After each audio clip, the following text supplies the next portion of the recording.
له اهل سنت والجماعت سره تعلق لرونکو مسلمانانو ورونو السلام علیکم ورحمت الله. دا کس خو به پیژنئ، دمغه کس ته چې مناظرې ته راغلی و او د خپل مهدي مور و پلار یې نه سوی ثابتولی، بیا په تیښته بریالی سول او همغه مناظره درته نشر سوې ده. اوس بیا راغلی ده په ابوبکر او عمر رضی الله عنهما باندې اعتراض کړی دی چې د نبي علیه الصلاة والسلام په جنازه کې نه ول. قدرمندو دوستانو، اوس به د دوی له کتابونو هم درته ثابتوم، له خپلو کتابونو به هم درته ثابتوم چې د نبي علیه الصلاة والسلام د غسل مشوره چا ورکړله، د کفن مشوره چا ورکړله او د قبر مشوره چا ورکړله او د جنازې امر چا ورته وکړل په نبي علیه الصلاة والسلام باندې. هغه د امام مالک رحمه الله او د امام شافعي رحمه الله او د شیخ الاسلام ابن تیمیه رحمه الله خبره رایاده سوله چې په دنیا کې چې څومره خلق دي، څومره طائفې دي، تر ټولو زیاته دروغجنه کاذبه طائفه چې ده هغه وایي د دې روافضو ده. وایي د دغه رافضي خبر تاسې واورئ په دې اوله سر کې درواغ وته سکیل الله تهن که خو پکار دیو تا ویلار بکنه، تهن که خود تا پکار دیو ویلار بکنه، کمری کمان نوازه بهار سهن که نوازه سهن که وداریگا جنازه روزی جنازه که شامل شه. اول درواغ وای کچيري په کوټه کې ورسره نه وای ابوبکر او عمر، او کچيري په غسل او په کفن کې ورسره نه وای، نو دی باندې به ورته ولاړ تر څو جنازه راوتلی وای. زه دې دروغجنو ته وایم قسم په الله تاسې نور ځانونه شرموئ چې په اهل سنت والجماعت باندې اعتراضونه کوئ. د نبي علیه الصلاة والسلام غسل خو د عایشه رضی الله عنها په کوټه کې سوی، کفن د عایشه رضی الله عنها په کوټه کې په کوم ځای کې نبی علیه الصلاة والسلام وفات سوی، دلته غسل کفن د جنازې لمونځ، همغلته قبر. اوس به انشاءالله درته ثابتوم. اول درواغ د دې دروغجن راځي اوس نور پسې څه وایي. یوري بیا د تبلخ یو برادر اندخ زمن کې چې کله ته دوی کمرې خبر کې کمره واړاوه او کس چې کله برادر کله څه نه جواب نه وی بیا استر سمندي وای دا د ما رواه دای تاسو کتاب د ما رواه ابن ابي شيبه مصنف کتاب خو چې ابن ابي شيبه روایت کوي او هو من شيوخ البخاري. سوچ وکا برادر څنګه ماده د تاسو سکیل الله ستاغه څنګه شيوخ البخاري یعنی بخاری شيوخ نه د استادانو نه د ابن ابي شيبه څخه به قاعده عنده روایت ابن شيبه ولا روایت ذکر کړي هغه ان ابا بکر وعمر لم يشهدا دفن النبي. ٹھیک ہے آتا خو غسل ٹیم کی کمرہ وڑا دفن کی تو سے چیتا ہوئی لم يشهدا دفن النبي. مخکې له دې چې جواب درکړم نجفه تا ته وایم، یو ځل مناظرې ته راغلې وتښتېدلې، میدان دې پرېښودل. بل یوه میاشت مخکې مې یوه پوښتنه درنه کړې، تر اوسه غیرت در پکې نه ده پیدا سوی چې جواب راکړې. راځه د ما هر شپه 4 ساعته خپرونه وي، هر شپه درته انتظار یم، نن سبا بل ورځ یوه میاشت بعد میدان ته راسه، لیغ غیرت په قرآن او په دین کې معلوم کړه، هلته به پته م ولګېږي مسلمانانو ته تر څو د تاسې خپلو عوامو ته د تاسې حقانیت معلوم سي. اوس راځم جواب ته. له ابن ابي شیبه نه د روایت راوړی ده، د دې جواب وروسته درکوم، لیکن مخکې له دې نه د تا له کتابه هم درته ثابتوم چې ابوبکر او عمر د رسول الله صلی الله علیه وسلم په هر څه کې موجود ول.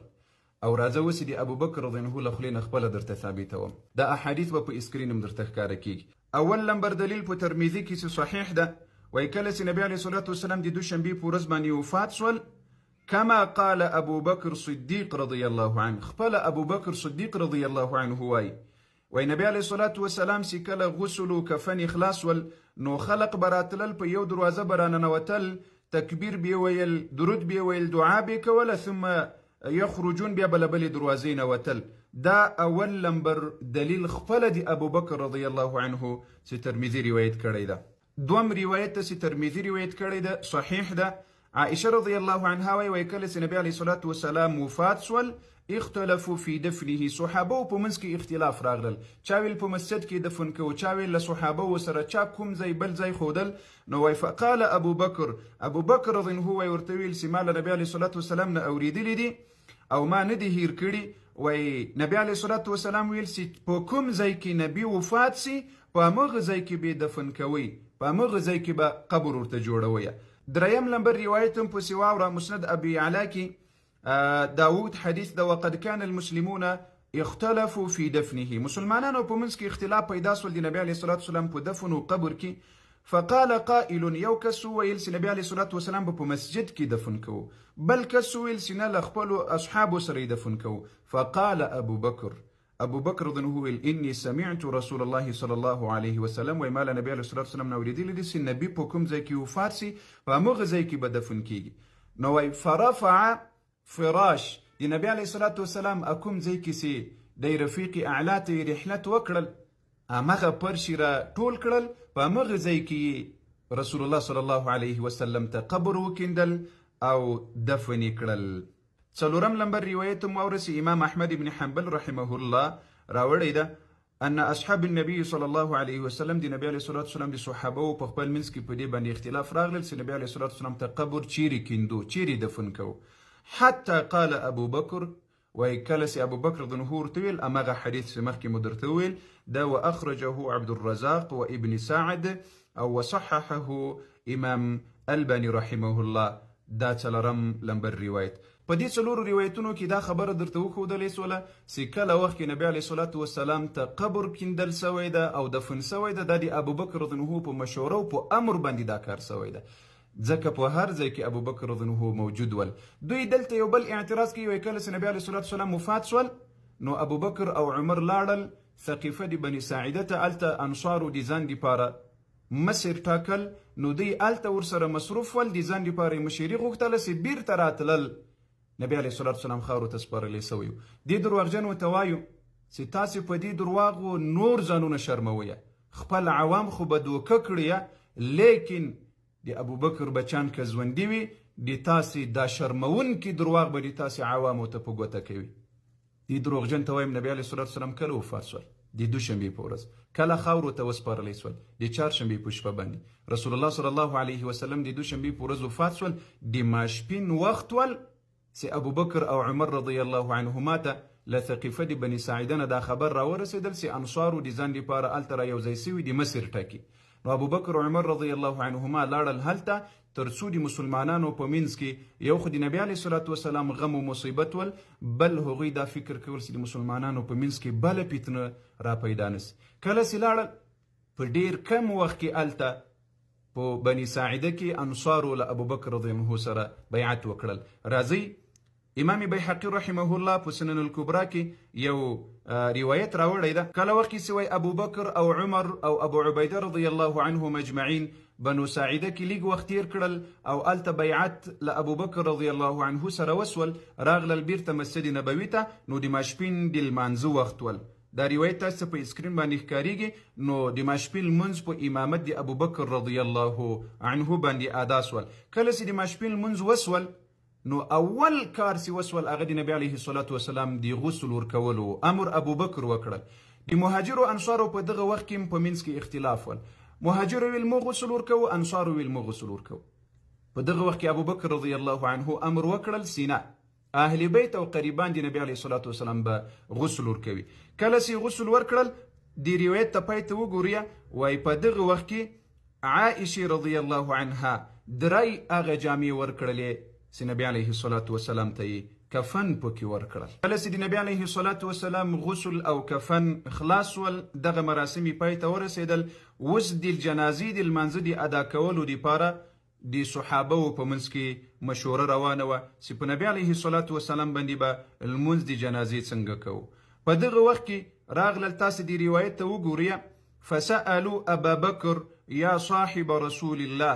دام امام بیحقی رحمه الله په سنن الکبرا کې دا روایت راوړی تاسو ته به ښکاره سي. ویله ابو بکر رضی الله عنه نه وپوښتلی سول پوښتنه یې وکړه چې یا صاحب رسول الله صلی الله علیه وسلم هل نصلي على النبي صلی الله علیه وسلم قال نعم قالوا وكيف يصلي عليه قال ادخلوا ارسالا. د جنازې د لمانځه امر ابو بکر ورته کړی ده ای زنا دیقو تر څو پورې به خپلو عوامو ته دوکه ورکوي.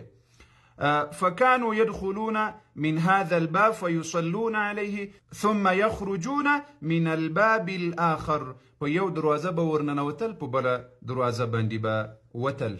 امام ابن کثیر رحمه الله په البدایه والنهایه کې په صحیح سند سره دا روایت راوړی ده و اهل بیت چې کله په نبی علیه الصلاه والسلام باندې لمونځ وکړل دخل ابو بکر و عمر رضی الله عنهما ومعهما نفر من المهاجرين والأنصار. دا اوږد روایت ده. بیا ابو بکر رضی الله عنه په نبی علیه الصلاة والسلام باندې سلام وکړل او بیا یې دعا وکړله او ټولو صحابه ورباندې آمین آمین ویل. تاسو ګورئ دی روایت ده دی ابو بکر رضی الله عنه او دی عمر رضی الله عنهم اجمعین دی ټولو صحابه و چې د نبی علیه الصلاة والسلام په ټولو مراسمو کې موجود ول. له دغه ټولو روایتونو نه دا معلومه سوله که د نبی علیه الصلاة والسلام غسل و، که د نبی علیه الصلاة والسلام کفن و، که د نبی علیه الصلاة والسلام قبر و، که د نبی علیه الصلاة والسلام باندې د جنازې لمونځ و، دا ټول د ابو بکر رضی الله عنه په امر باندې سوي دي. دې زنه دی قوه ته وایم تر څو به خپلو عوامو ته دروغ وایست دوکه به ورکویه. اوس راځو د تا کتاب ته. د تا له کتاب نه زه د امام علي علیه السلام له خولې نه دا درته ثابتوم چې ابو بکر او عمر د نبي علیه الصلاة والسلام په ټولو مراسمو کې ورسره موجود ول. دې روایت ته تاسې وګورئ. الخصال للصدوق عن ابي عبد الله عليه السلام. ابي عبد الله عليه السلام نه روایت ته وایي جاء ابو بکر وعمر الى امير المؤمنين عليه السلام. وای ابو بکر او عمر امير المؤمنين يعني علي رضي الله عنه تراغلل. کله وخت راغلل د فاطمه رضی الله عنها له دفن نه وروسته د دوی په منځ کې څه خبرې راغلې نو وای قال له ما فيه. وای په هغه خبرو کې وای علي رضی الله عنه ورته ویل. وای امام علي علیه السلام دوی دواړو ته وویل چې وای کله وخت کې د نبي علیه الصلاة والسلام د غسل مسأله ولا په دې کې خبرې ولې نو علي رضی الله عنه ورته ویل وای ما سي چاته اجازت ورنه کړل یعنی تاسې مواسطه پکې نو وای ما ته رسول الله صلی الله علیه وسلم ویلی فانه قال لا يرى عورتي احدا غيرك یعنی سماته به غسل بل څوک نه راکوي بې له تا ما سوی. بیا خو نبي علیه الصلاة والسلام ته له جامو سره غسل ورکړلی سول یعنی جامې له رسول الله صلی الله علیه وسلم له جسد مبارک نه دي لرې سوي. نو د علي رضی الله عنه خبره ده چې ابو بکر او عمر په هغه وخت کې ورسره موجود ول او د نبی علیه الصلاة والسلام د حجرې مبارکې په خوا کې ول. دا دی بله خبره. اوس راځو د هغې روایت ته چې له ابن ابي شیبه نه یې راوړې ده. وایي چې ابو بکر او عمر رضی الله عنهما د نبی علیه الصلاة والسلام په دفن کې موجود نه ول. تاسې دې روایت ته وګورئ. اول دا روایت مقطوعة الاسناد ده، ضعیف ده، مرسل ده. فالراوي عروه لم يولد بعد في تلك الفتره. په دغه روایت کې راوی دی عروه په نامه باندې دا په دې وخت کې پیدا سوی نو دا روایت مقطوعه ده، مرسل ده، ضعیف ده. نو د صحیح روایتونو په مقابل کې ضعیف روایت نه چلیږي. او بل د په متن کې هم علت ده. الله جل وعلا دې وکړي چې بل وخت دپاره خپلو عوامو ته داسې درواغ ونه وایاسته په نورو درواغو پسې وګرځېږئ.